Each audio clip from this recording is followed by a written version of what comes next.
Bismillahirrahmanirrahim, sel elektrolisis. Ini merupakan salah satu jenis elektrokimia. Pada sel elektrolisis terjadi ketidakspontanan. Nah, bedanya dengan sel volta, kalau sel elektrolisis ini perubahan dari energi listrik menjadi energi kimia. Bisa lihat di sini. Di sini ada dua elektroda. Yang pertama elektroda berkutub positif, yang kedua elektroda berkutub negatif. Dalam sel elektrolisis, elektroda yang berkutub positif disebut dengan anoda, sedangkan elektroda yang berkutub negatif disebut dengan katoda. Maka sering juga disingkat kenap, ya. Kenap itu katoda negatif,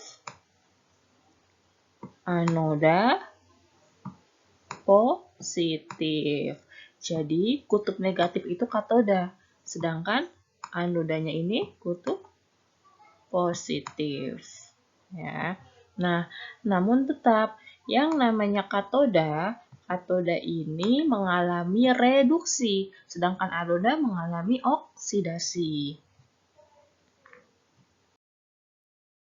Perhatikan peta konsep berikut. Di sini peta konsep reaksi katoda.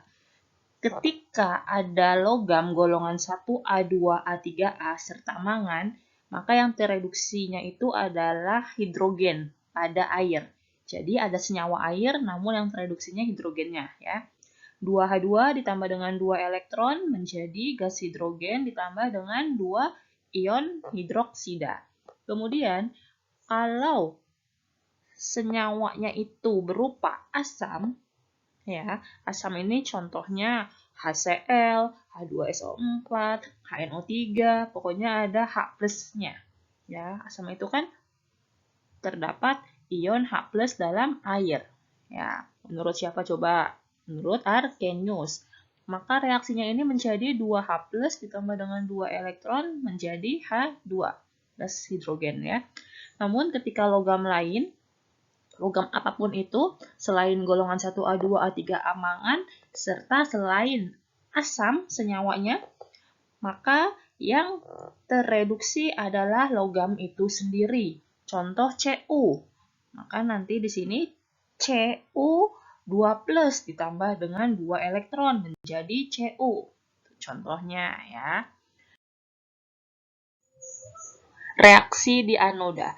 Nah, untuk membaca reaksi anodanya ini apa, gitu ya, kalian perhatikan elektrodanya. Kalau elektrodanya berupa PtCaO, maka yang teroksidasi kalau enggak ion hidroksida, ya anionnya, kalau enggak airnya. Ya, kalau air ini teroksidasi jika sisa asam. Gitu. Namun kalau logam lain, ini yang teroksidasi adalah logam itu sendiri. Untuk lebih jelasnya, langsung kita masuk ke contoh soalnya. Buatlah reaksi sel elektrolisis dari asam sulfat dengan elektroda tembaga. Langkah pertama dalam penyelesaian ini adalah kita buat penyetaraan reaksinya dulu. Seperti biasa, ya, asam sulfat. Karena ini fasenya adalah larutan, maka kita tulis aqueous. Dia bisa terionisasi menjadi 2H plus ditambah dengan SO4 2-. Langkah selanjutnya kita bikin setengah reaksi, yaitu anoda dan katoda. Pertama kita bikin anoda dulu. Untuk anoda, kita perhatikan elektrodanya. Di soal ini elektrodanya adalah tembaga. Ya. Jadi untuk tembaga itu kan tidak inert. Lihat peta konsep, kalau tidak inert ini menggunakan logamnya itu sendiri yang teroksidasi. Ya. Maka si Cu ini teroksidasi menjadi Cu2 plus ditambah dengan 2 elektron. Kemudian katoda. Untuk katoda itu titik fokusnya adalah di elektrolitnya. Ya, bukan di elektrodanya, tapi di elektrolitnya. Kita lihat di elektrolitnya apa di sini.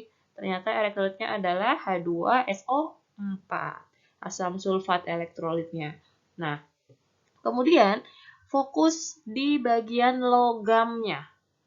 Ya, karena ini bukan logam H2SO4, maka kita fokus di bagian ada H-nya.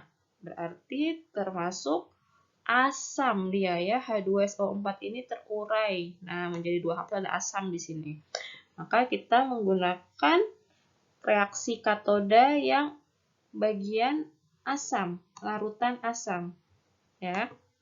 Yang mana yang asam? Lihat peta konsepnya.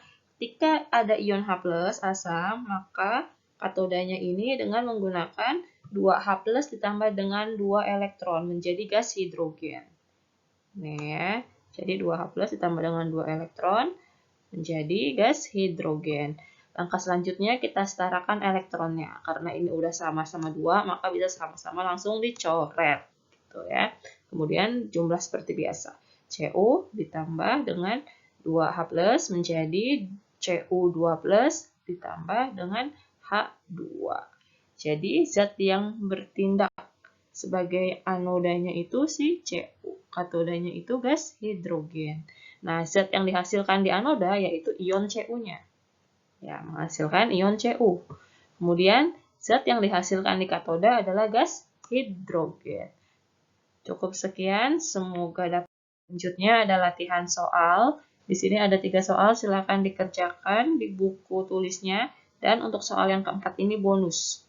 Ya, kalau misalnya mau mengerjakan 3 saja tidak masalah, tapi kalau mau mengerjakan yang lebih dalam lagi, silakan dicoba. Terima kasih. Wassalamualaikum warahmatullahi wabarakatuh.